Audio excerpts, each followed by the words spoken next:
Assalamualaikum warahmatullahi wabarakatuh. Waalaikumsalam warahmatullahi wabarakatuh. Kembali lagi bersama kami di acara Ngopi Ngolah Pikir. Nah, di sini kami akan berbincang-bincang santai. Perkenalkan, saya Muhammad Syakirul Bahroniam. Saya Muhammad Salman Al-Faruq. Saya Ahmad Kafi. Di sini kita akan membahas tentang pernikahan dini yang ada di Kota Blitar. Di Kota Blitar ini pada tahun 2024 tercatat ada 22 yang mengajukan pernikahan dini. Di antaranya ada 14 orang cewek dan yang 8 itu adalah cowok. Di situ mengajukan pernikahan dini dan penyebab utama yang adalah hamil di luar nikah atau yang biasa disebut dengan pergaulan bebas by insiden Kalau bahasa Jawa itu LKMD. apa itu mas? Lamaran Kerry. Bisa ya? Gue malah biasanya manjur mas. Jadi katanya kan lebih baik mau minta maaf daripada minta restu. Gitu. Di sini kita akan melihat pernikahan dini ini dalam perspektif hukum Islam dan juga peradilan agama. Kalau kita lihat dari hukum Islam di syariat kita, di syariat Islam, di fikih itu dijelaskan bahwa rukun nikah itu kan ada 5, yaitu calon suami, calon istri, wali, 2 saksi dan juga ijab kabul.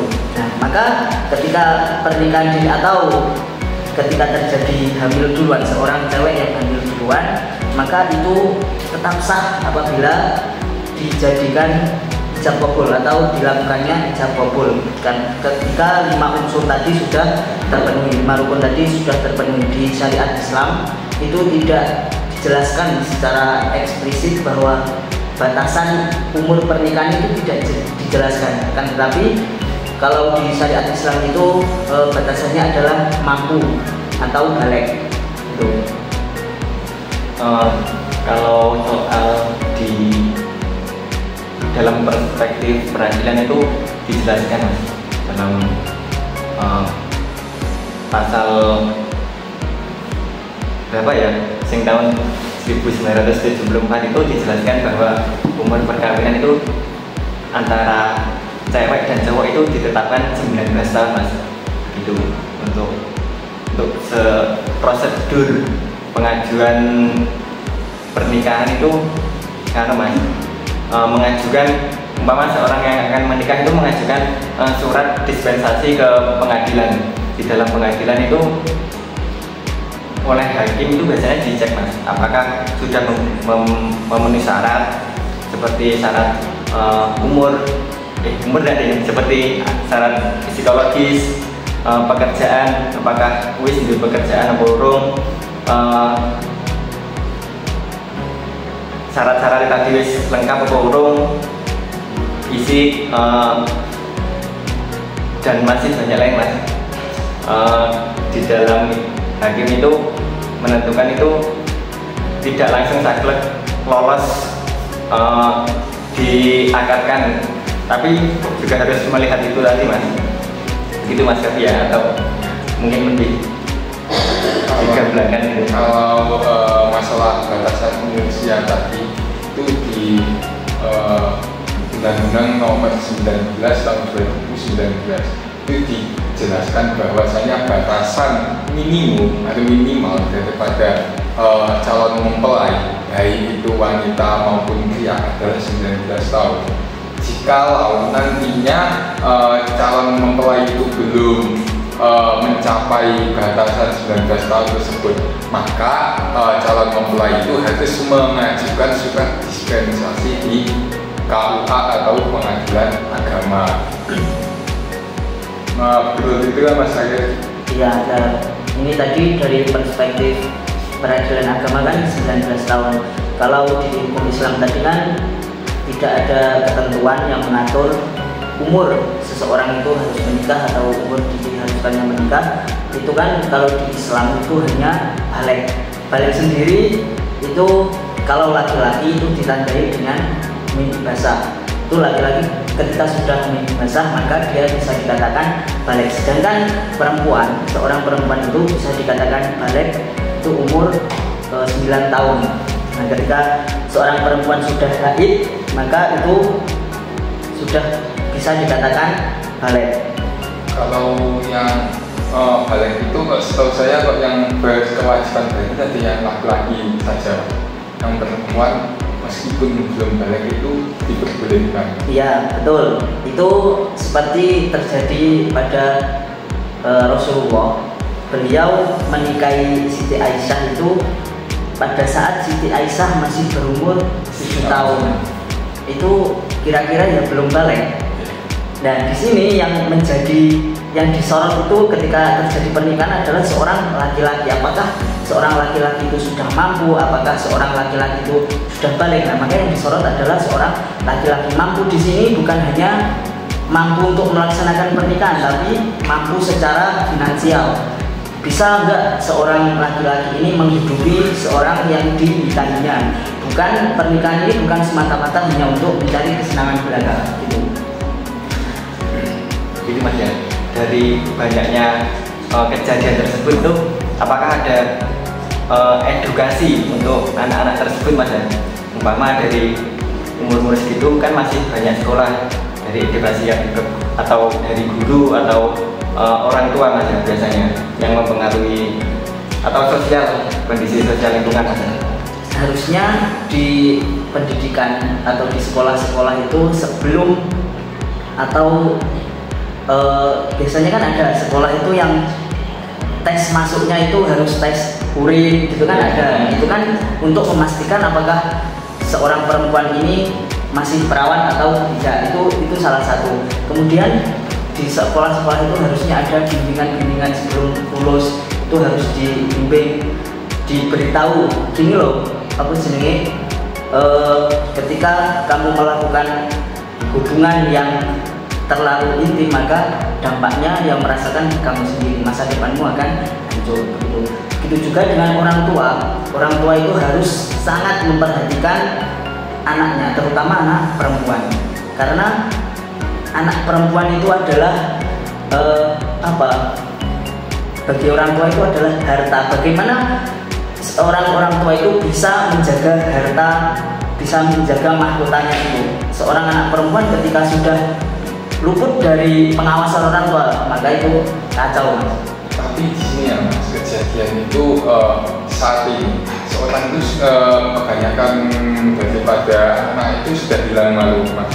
Padahal kan dalam hati sudah disebutkan al-haya'u minal iman, bahwasanya malu itu adalah bagian dari iman. Tapi saat ini ketika sudah zaman akhir ini iman-iman itu semakin menipis.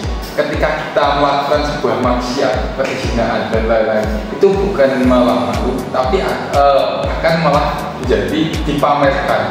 Bahkan di daerah-daerah tertentu, seperti contoh saja sebut Jakarta. Mereka kalau perempuan itu sudah SMA dan masih kawan, itu malah menjadi tabu. Awakmu gentawi juga. Itu menjadi tabu. Menjadi kebanggaan. Ketika kita melakukan maksiat itu malah dibangga-banggakan. Nah, di situ edukasi religius mulai dari sejak dini itu harus tancapkan benar-benar. Karena apa? Nantinya kalau sudah besar itu bahayanya. Bahkan di kita saja sebenarnya yang sudah tidak tawan daripada yang ada di kampus kita itu sudah berapa? Dari mungkin kalau di kampus kita masih banyak ya, karena masih ada background pondoknya banyak. Mungkin yang sudah tidak kan ya 25%, yang 75 masih aman. Itu pengaruhnya salah satu adalah sosial media. Itu sangat-sangat berpengaruh. Ketika seorang perempuan kan biasanya kan hobinya kan main TikTok, Instagram gitu-gitu kan. Dia kalau membuat konten itu yang dikejar adalah FYP. Nah, cara untuk mendapatkan FYP itu kan macam-macam. Tapi cara yang paling ampuh untuk mendapatkan FYP adalah konten-konten konten-konten. Maka itu adalah pengaruh utama, itu adalah sosial media dan pergaulan. Kalau untuk pencegahannya di peradilan agama ada prosedurnya nggak Mas? Kalau di peradilan agama Mas ya, seperti kadang itu di pemerintahan kabupaten atau kota yang akan menanganinya dengan mengadakan program-program, contoh saja sebut di Kota Blitar. Sekarang ada program yang namanya Kencan Sae. Nah, di situ itu saya adalah sebenarnya itu pengalian nama daripada sekolah tarikan agar di edukasinya itu lebih mengenal orang itu agar tertarik. Dialihkan nama oleh Wali Kota Blitar menjadi Kencan Sae sekolah tarikan. Itu hanya pengalian nama, dan sekolah tarikan kan sebenarnya itu ada sebelum wali kota menjaga tersebut. Jadi sekolah pranika itu sebenarnya pernah akan diwajibkan, tapi sampai sekarang pun belum terlaksana kayaknya. Kalau dalam sudut peradilan sendiri, ketika orang itu sudah hamil duluan, sudah kejadian yang sudah kita baca, sudah kejadian hamil duluan, itu lebih apa yang akan dilakukan oleh pengadilan agama? Apakah wis lah kalau matang langsung ke istat, ataukah nanti ada sanksi-sanksi tertentu dari pengadilan? Meningkatkan Mas ya, seperti syaratnya tadi Mas, meningkat syarat, tapi untuk sanksinya mungkin belum pernah saya baca Mas. Kalau sanksi mungkin bukan di peradilan, nanti sanksi sosial. Sanksi sosial, ya. Itu pasti kalau sanksi sosial. Tapi sanksi sosial sendiri itu pada hari ini sudah tidak ada rasa malu Mas. Jadi seharusnya kita harus membuatkan regulasi agar orang itu jerah. Seperti sebut saja yang terjadi di Provinsi Jawa Barat ketika ada masalah kenakalan para siswa kita kebara atau bagaimana, itu akan menjadi salah satu untuk menekan kenakalan-kenakalan yang terjadi pada kalangan remaja. Menurut saya begitu. Gimana kalau perspektif saya? Kalau terkait kenakalan, ya saya setuju dengan sampai kalau yang di Jawa Barat itu siswa yang nakal. Kalau dulu kan, kalau kita di SD atau di TK itu anak yang paling nakal kan pasti ditakut-takuti. Nak sekolahnya kan sekolah anak raja kan gitu. Yeah. Itu kan anak kan sudah takut. Tapi kalau sekarang nggak bisa kalau ditakut-takuti karena kita sudah tidak kecil lagi. Maka untuk mencegah kenakalan remaja atau pergaulan bebas itu dari pengawasan orang tua itu yang paling utama. Bagaimana orang tua itu sangat memegang peran penting terhadap anaknya. Bagaimana pola didik orang tua terhadap anaknya itu akan mempengaruhi kehidupan anaknya. Gitu. Kalau kita seusia kita Mas ya, kalau curhat-curhat dengan orang tua itu kayaknya sudah agak tidak relevan gitu Mas. Karena pola pikir antara kita dengan mereka itu beda. Berarti edukasi yang diberikan itu seharusnya bukan hanya kepada anaknya saja, tapi juga kepada orang tua. Karena orang tua saat ini hanya sebagai motivator. Mereka belum bisa menjadi sahabat bagi para anak-anaknya. Bagaimana orang tua itu bisa menjadi sahabat anaknya. Jadi kalau ada keluhan apa-apa, mereka bisa selain penasihat juga bisa menjadi pendengar yang baik.